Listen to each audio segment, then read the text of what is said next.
I think it's best for us to plan for the worst, hope for the best, but plan for the worst. And the worst would be an economic collapse within the next 3 months. There are some economists, like John Williams of shadowstats.com, who thinks it doesn't have much longer to go. That's what they think. Now, folks have been saying that for years, true, but at some point they're going to be right. It's like the guys who are saying they're going to come for your guns, turned out to be right. At some point, it's going to happen. So why not prepare for the worst? So I would say use between now and April 19th as a full spectrum sprint. Get as squared away in all of those different categories as you can. Politically, mentally with your own fellow veterans, physically, whether it's private or public, get as squared away as you can. And if we get through April 19th and get through May without a problem, great. Regroup, do another 3-month sprint, and get even more squared away. So, preparedness, security. The third one is sound money and economic security and independence. And that's important too. Your local farmers' co-ops, your own growing of a garden, your using gold and silver and having some in your hands. When the dollar dies, you better have some real money in your hands, and that's gold and silver. And of course, you get your bullets, beads, and band-aids squared away first or foremost, but have some real money in your hands. And then think about having an insulated local economy that's self-sustaining and mutually sustaining and that can keep on carrying on even during an economic collapse. In Greece right now, barter is the great majority of how people do things. They barter because their currency is not worth anything.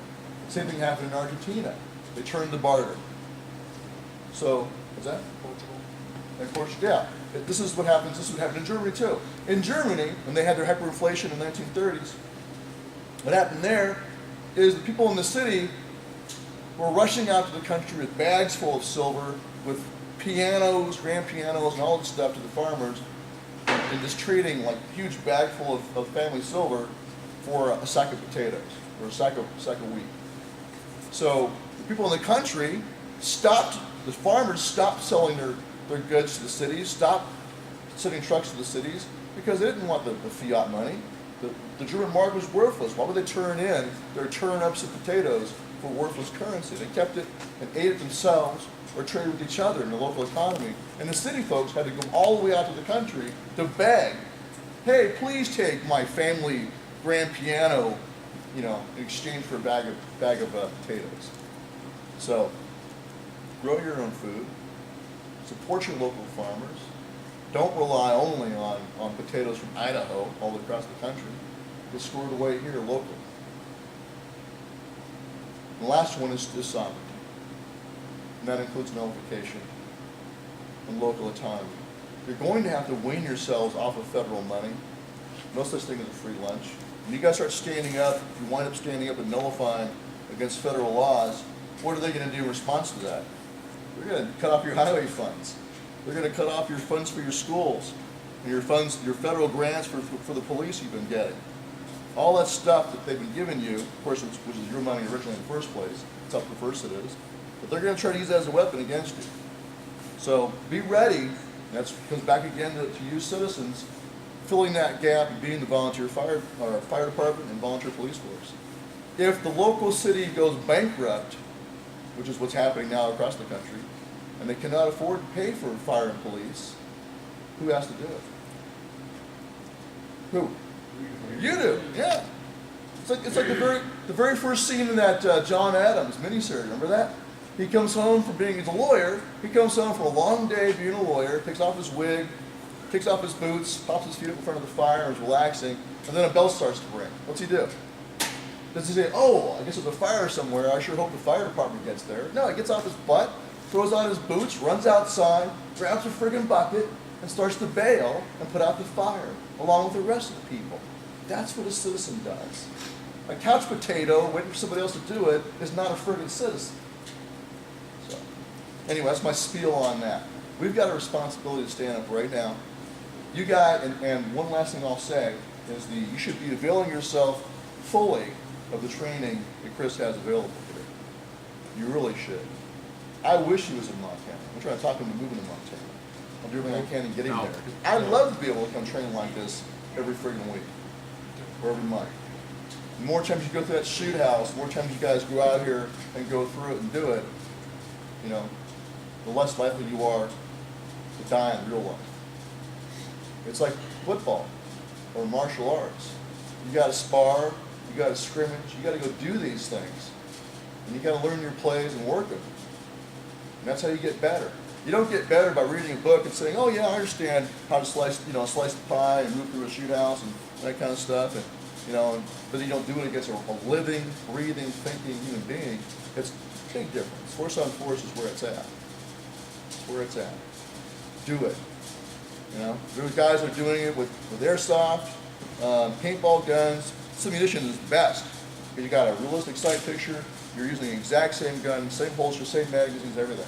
We went through last night, I had to do a mag change, it's exactly the same as my lock it on. It is the same. Only difference is they put a new slide on it, right? So it's a different slide and different ammo. Other than that, it's the same thing. Avail yourselves of this. You got it right here. You got yourself an M4 right there with an EOTech on it. Just like you would have at home. Come get the training. Every American is as the militia, as the pool of potential militia and posses and everything else. You should all have light infantry skills. The ability to move, shoot, communicate as teams. Not just individuals, not just to handle the crack addict in an alley, but be able to fight as a buddy team, as a fire team, and as a squad. You need that capability. During the Rodney King riots, what happened?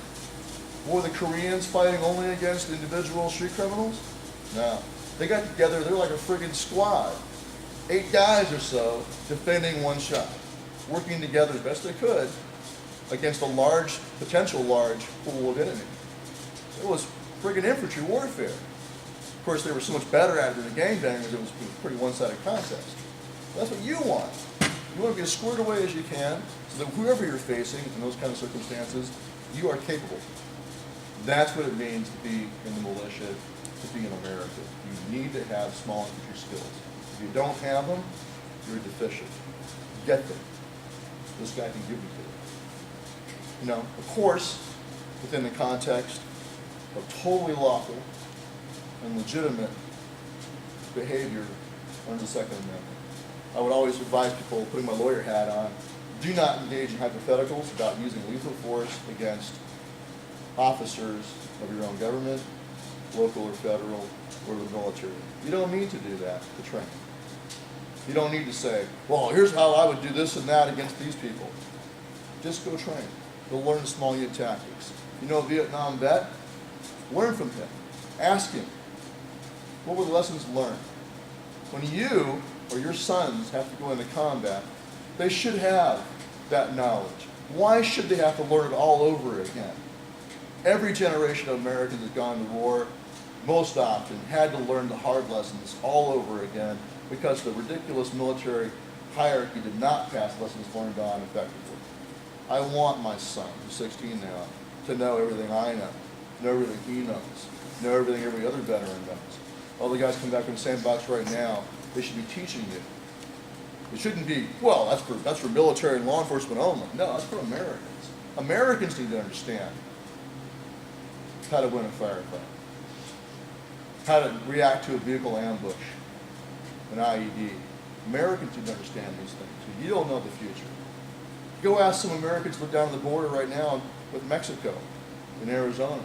I know an SF veteran down there in Arizona who used to take his family hunting and hiking in rural Arizona where he lives, now doesn't do it. Why? Because the cartels have LPOPs up on the freaking hilltops where he lives. And he understands that despite all his personal knowledge and skills, he's outnumbered. That shouldn't be like that. But there it is. So you don't know what's going to come. You don't know. You have a duty